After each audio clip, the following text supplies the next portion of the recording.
Welcome to Inside a Teen's Mind, and I'm the host, Little I or Li for short.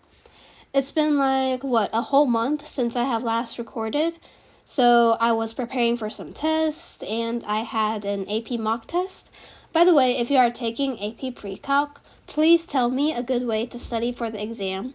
I'm so lost. The thing is, I do well on the test my teacher makes, but the AP exam uses words that I don't really understand what it wants me to do.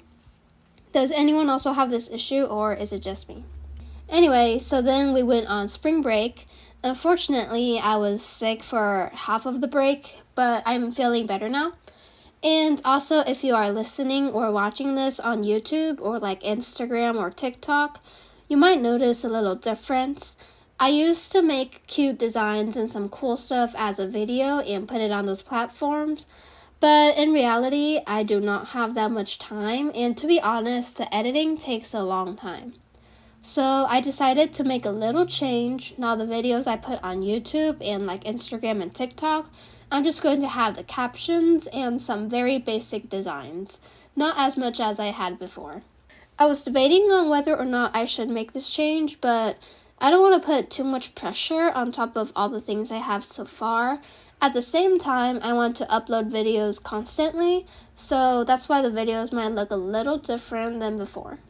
If you're listening on Spotify or Apple Podcast, you will not notice anything different because, it's only audio, so you can't see the designs anyway. Enough of the little catch-up on what is going on recently. Let's get into today's topic.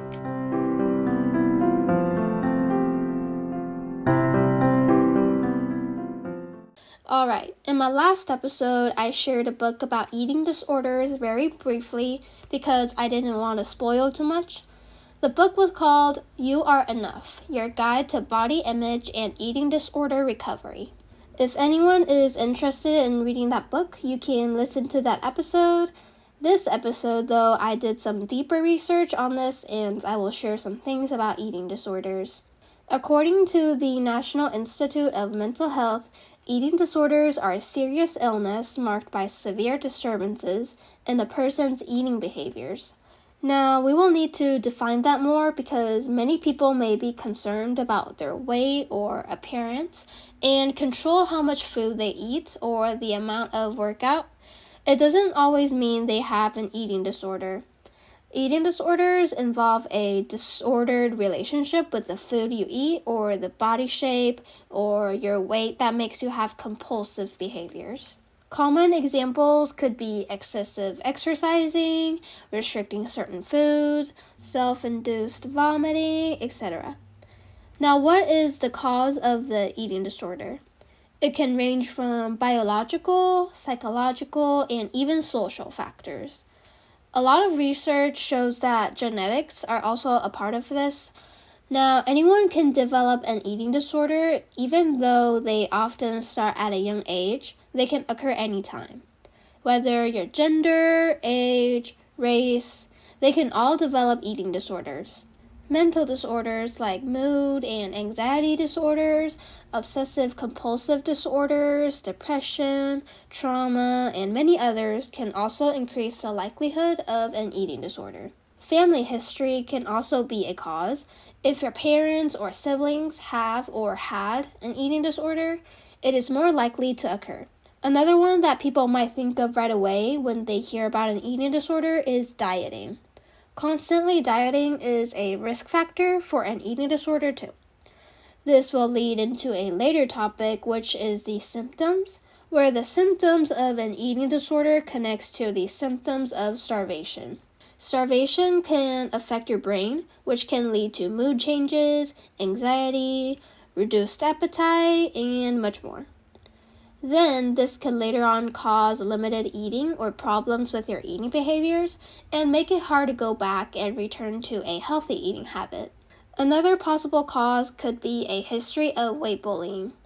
If you might have been teased or bullied for your weight, there is more likely chance for you to develop problems with eating. The people who have been bullied might feel ashamed of their body or weight by peers, teachers, family, and just other people in general. The final cause I'm going to talk about is stress. When you have a lot of stress, it can increase the risk of an eating disorder, whether it is you don't have appetite or you start to eat excessively, just like a change in your eating habit that is not what you usually are. Now, some signs of an eating disorder include a change in your eating or diet. For example, avoiding certain foods that you previously enjoyed, avoiding certain food groups like protein, carbs, sugar, eating large portions of food quickly, or eating a small amount. Signs could also include changes in your exercise routine, like having to exercise a certain amount of time in order to quote-unquote earn food. A lot of times we hear people run 10 miles after eating dessert because they want to burn off the calories, or have to do 100 curl-ups before eating lunch.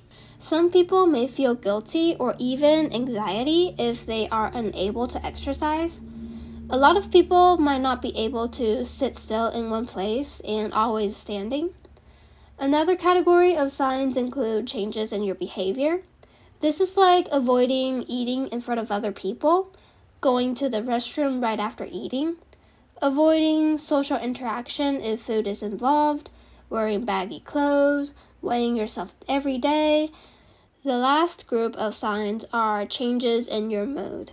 This is like increased irritability for no reason, or increased anxiety or depression. But you cannot look at someone and tell if they have an eating disorder. You don't have to be extremely thin or extremely overweight to have an eating disorder.